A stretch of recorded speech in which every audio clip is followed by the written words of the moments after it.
nakakahinga ka lang ng mabuti.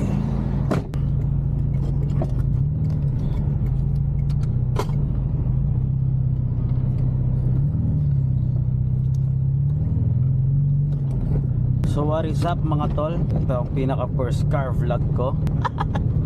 So ito yung tinutukoy ko na na kotse. Last vlog pumunta kami, bumisita kami kay Ian. Shoutout sa iyo sa masarap mong arroz caldo.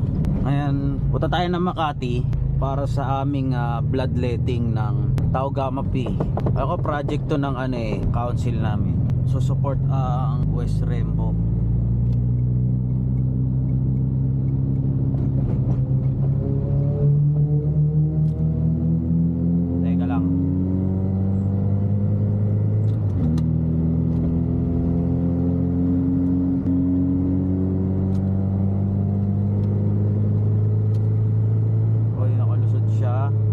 So yun nga, punta ako ng ng Makati para sa aming project para suporta sa project ng aming council na bloodletting.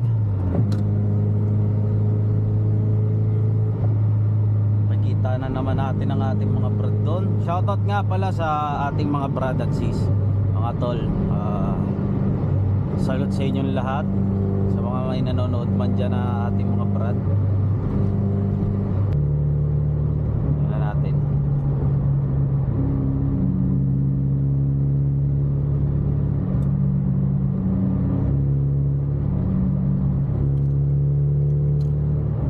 Bagal talaga ng nasa first lane.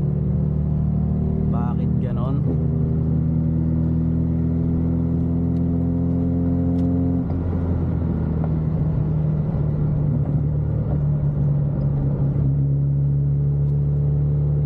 Pakikiraan muna sir. Okay. The power of 1.6. Alam mo, ito lang nagustuhan ko. Dati galing ako sa makina na 1.3. Hindi talaga kayang lumusot. Hindi mo kayang bigyan ng power na gano'n. Yung isang tapak mo makakasalida siya. Ang hirap sumingit. Parang atrasado alanganin yung pasok. Ano muna tayo dito sa kotse? Start muna tayo. Nakuha ko to last year. Hindi pa siya ganito talagang Ito nga kulang pa, papalitan ko pa to kasi hindi na gana ang RPM na ganito para sa mga carb type. Pang EFI siya. Naghahanap siya ng ECU para mag-read yung RPM. Kasi pang mga pang mga ECCS kung tawagin sa Sentra. Pang mga may computer box to. Bibili ako ng standard lang. Kaya nagpalagay ako ng ganito kasi malaking bagay pa rin yung RPM lalo na pagdating sa idling natitimpla talaga. Ang hirap magtansya meter lalo na pag ganito kalumang modelo. Tsaka minsan ko lang naman siya bugbugin ng takbo. Tinitesting ko kasi yung makina kaya ginaganto ko para malaman natin kung goods yung makina na kinasa. So yun nga, nakuha ko siya. Mga pinalitan ko, siguro hindi ako sa lahat ng pinalitan ko umuupos ako almost 97. Di pa sa hindi lalagpas ng 100,000. Kasama na yung hilamos, pati hilamos hanggang engine bay. Kasama na yung makina, kasama na lahat ng accessories na makikita nyo mga yan. Kasi talaga ito talaga yung pangarap kong style na sasakyan. Ito lang afford ko, hindi ko afford yung R32. So yun nga, okay na nabuhay ko na siya, napalitan ko na mga dapat palitan para paano siya maging buhay ulit manakbo, maging okay, matanggal ang palyado. Dati lakas sa gasolina Ngayon expected ko talaga palitan ko 1.6 Sa 1.3, dating ko ng malayo ang biyahe ng pinupot dinadala namin Tagaytay. Malayo na Tagaytay lang. Yung pa lang ang pinakamalayong biyahe nito. Maliban sa pamasok ko minsan, dinadala ko to. Ngayon, pagka ganito mga aluluwag na daan na kalsada, shoutout sa'yo. Sarap. Mabibiti katulad dito, naka 5th gear ako dito. Ramdam mong bitin siya. Unlike dito sa 1.6, ang laki ng difference. Hindi ako shift ng shift. Kung chill lang na takbo, ganito lang ako. Nag-downshift lang ako kasi abulig ko yung takbo, ganun. Pero sa 1.3, hirap talaga. Para sa akin magkaiba kasi na tayo ng driving habit Ako kasi nagbibig bike ako sa expressway. Yung sa sasakyan na 1.3, ramdam ko yung bitin ng power. Pagdating sa motor kasi iba yung usapan ng sisi katulad nito pag tinapa ko.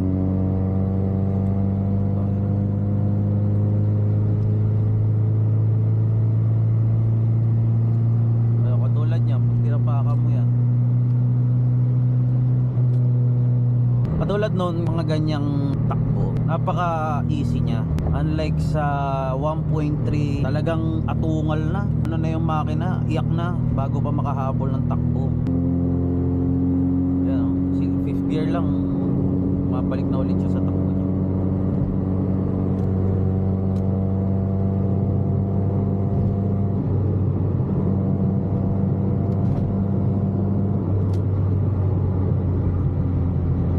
Tapos malaking bagay talaga preno. Nag-upgrade ako ng engine, nag-upgrade din ako ng preno, nag-double D. Upgrade na ba yun? Pero mas magaan kasi, tsaka mas malakas yung mas maano yung kapit niya, mas okay kaysa doon sa single D. O nga pala, bago pa tayo magkalimutan, may dadaanan nga pala ako. Shoutout sa aking tropa, kaibigan. Dadaanan ko muna ngayon konting kwentuhan bago ako dumiretso ng ating project.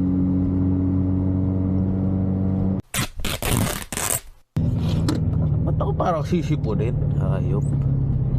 Malamig pa. Kapagay, lamig kasi.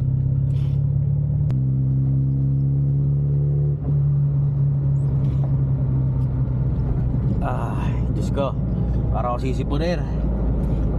Para sa akin, good as yun na siya. Wala na ako idadagdag pa. Lahat ng naisip kong modification na personal kong marunong alam ng pedestrian eh.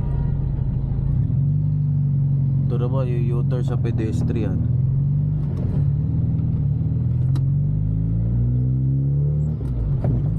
Kaya mga klase na driver na walang alam sa kalsada, pedestrian eh, ubusin na mo. Naka-Subaru ka pa naman, Forester, shoutout sa'yo. Pero bobo ka mag-drive. Yung mga klase ng driver na tukmol. Mga klase ng pwede, yung nanggigit-git ng motor, yung mga ganyan mga sobrang entitled, di alam ang mga traffic rules. Di nila alintana sa mga sarili nila na ang lisensya ay pribilehiyo. Lagi niyang tatandaan, hindi karapatan ng pagmamaneho sa kalsada.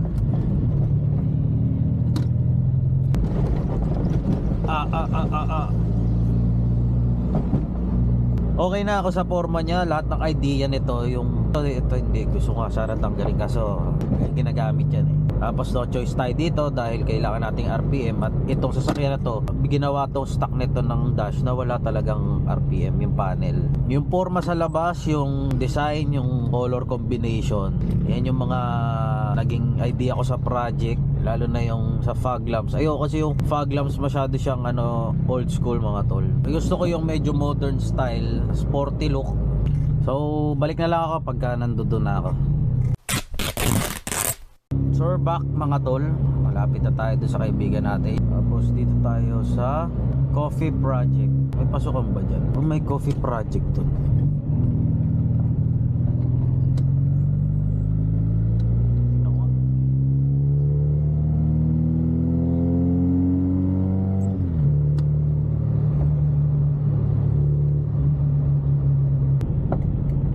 Tama. There's another coffee project at the Simbahan.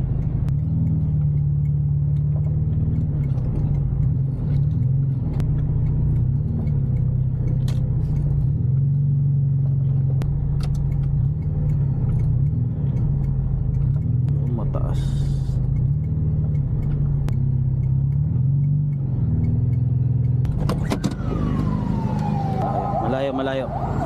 Malayo guys.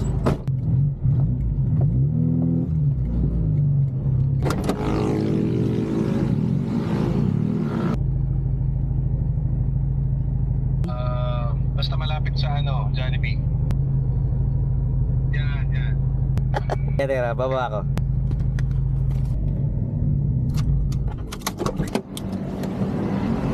So madumi siya. Ayan ang walk around niya.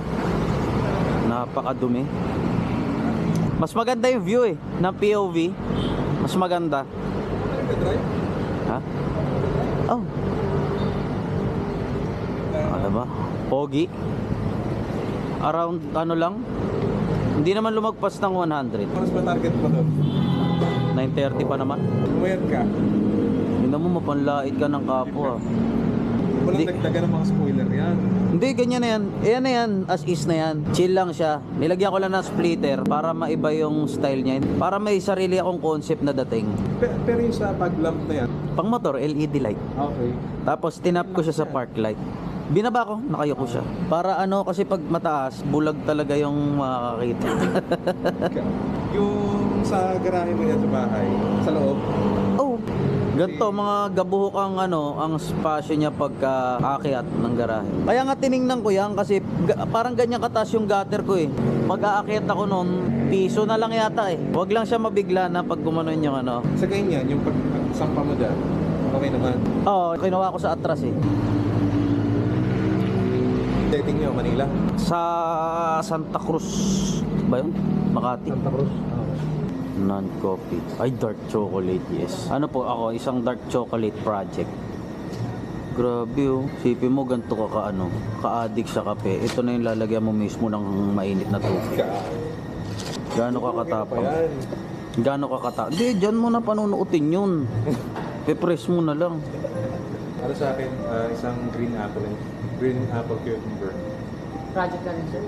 Ay, may avocado raspberry pala. Palitan natin ng... Hindi. Bingi pa rin ako sa concert na pinta. Ang mura sa 19 East, 400 19 East, per wow. head lang. Sukat. Anong banda? Mayonnaise, I Belong to the Zoo, Tamara, Rangel, Bitik, tsaka Hilera. Yung mga nag-ano din dati sa mix, mga sumikat sa mix. Ayos to. Tapos yung mayonnaise tumugtog 7 music, samantalang pagka magpupunta ka sa concert nila, pinaka-lowest yata 3,000. Testing na, pinipit na. Ako po yung buyer.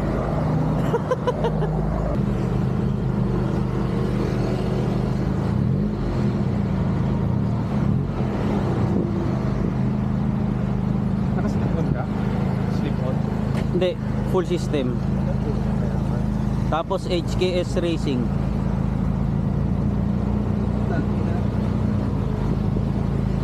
Mayabang din. Yan, ganda. Ganda ng tulog. Oh, hindi man di balahaw na ano. Kung ako Civic, kung tayo na bubomba kita, racing tayo. Meron na ba? May video to eh. Sige bro, Oh, habol pa ako. ingat, Oh. Ingat din, ingat. Yun.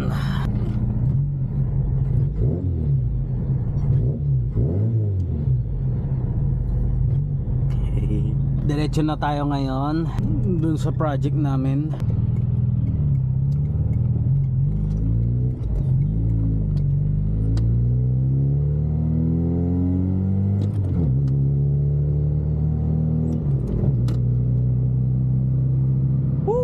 Papunta na tayo ngayon sa Makati.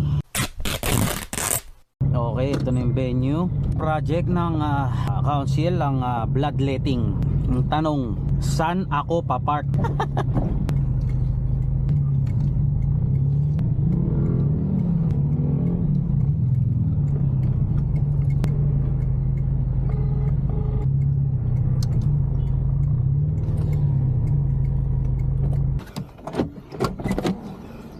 Let's go.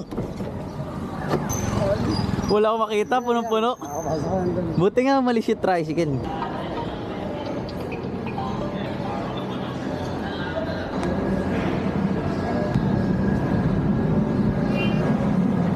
Halo-halo na to sis. At full fee lang yan. Thank you. Dito na ako nagre-register na ako tol. Nakita mo nga sa map eh. Diretso lang. Pakita lang ako pagtapos.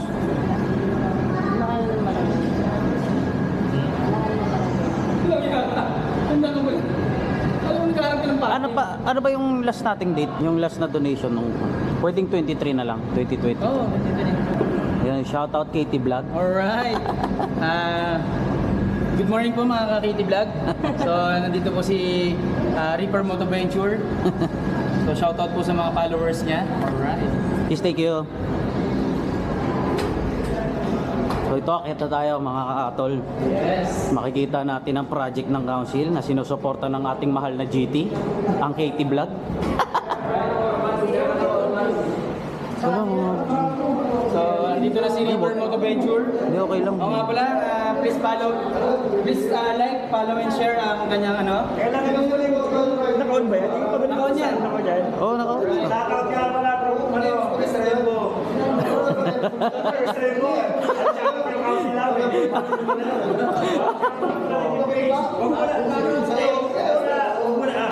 Shoutout nga pala sa place, hindi naman mail. Sa GD namin sa West, sa GD lang, Deho. Ayan, yung ano namin, Former GD. former GD tsaka ano, papunta ng council. Yeah. Papalit ito. Siyempre, ano, representative ng ano.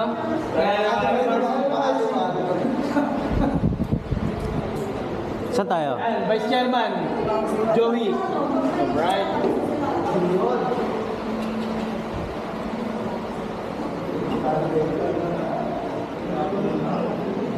Well, you know.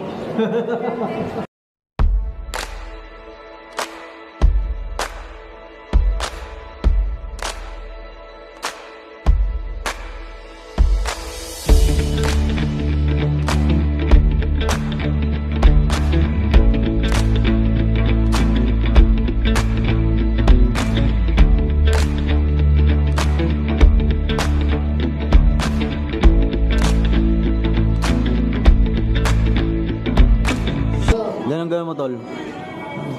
Yan, tas ganun.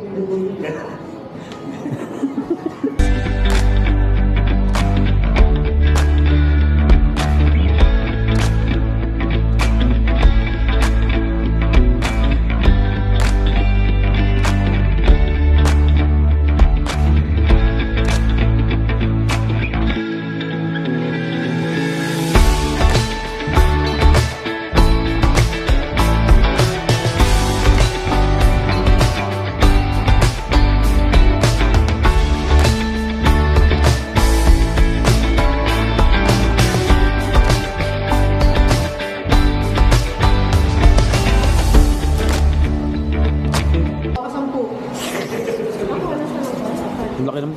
Dali. Diba? Toast lang ka na lang din para sa FS. Ah, ano na yan? Ano na yan ah? Ano ng size?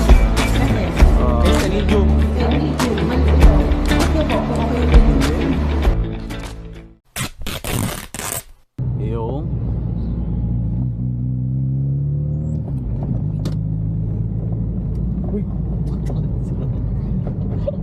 na ganun ang gusto nila sa mga vlog, yung balasubas magmaneo. Para sa bisikat, no? Para sa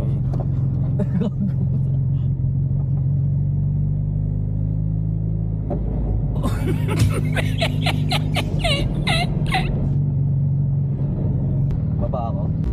Baba ako. Baba ako. Ako. Hindi na. Magdasal na lang tayo. It was at this moment that he knew. He fucked up.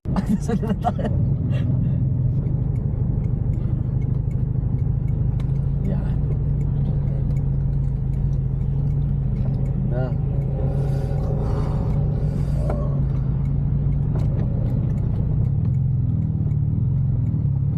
Sapul lang ilalim. Kasi ilalim. Galing. Galing mo.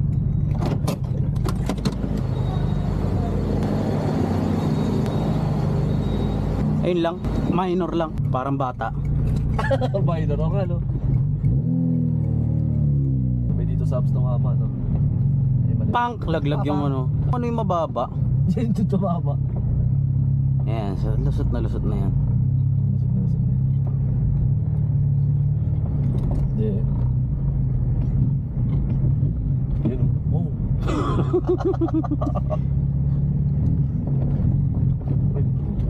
Ako na kargado. Kargado yung nagdadrive.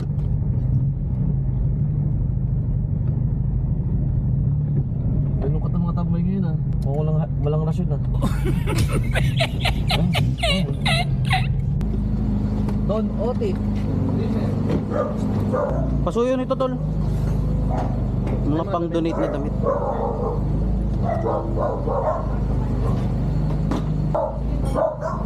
High five.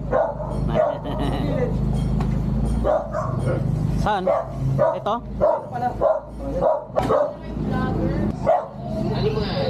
Hindi, joke lang. Wag ka na to. Wag ka.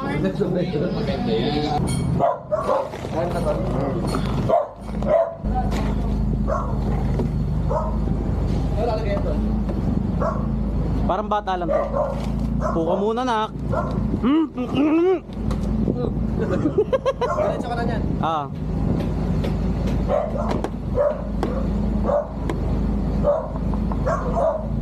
Tol, ingat ka palagi.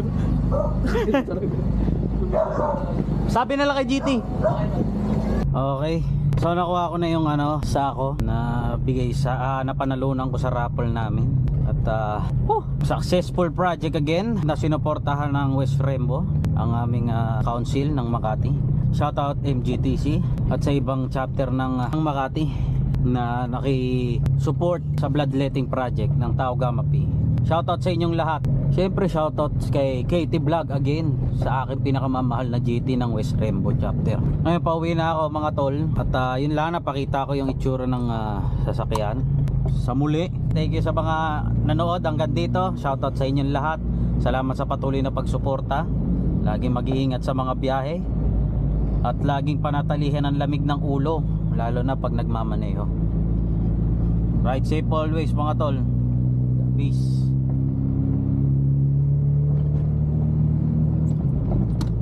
It's hard to breathe, but that's alright. Hush.